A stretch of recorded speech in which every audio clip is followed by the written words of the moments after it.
Remove parentheses and simplify. 3 times the quantity 5 times the quantity y minus 3 plus 9 minus 2 times the quantity 8y minus 1. We're going to begin by working with the innermost parentheses, which will be right here. So that gives us 3 times 5 times y would be 5y minus 5 times 3 would be 15. Now that parenthesis is now gone. Plus 9 minus 2 times 8y minus 1.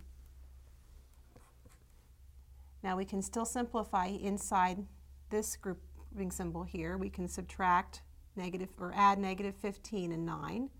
So we have 3 times 5y minus 6 minus 2 times 8y minus 1.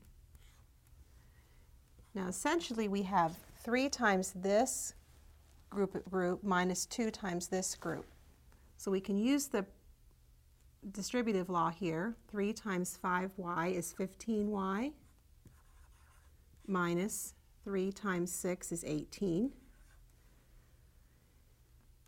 We can also multiply here. We have negative 2 times 8y, which gives 16y. And then we have negative 2 times negative 1, which gives us plus 2.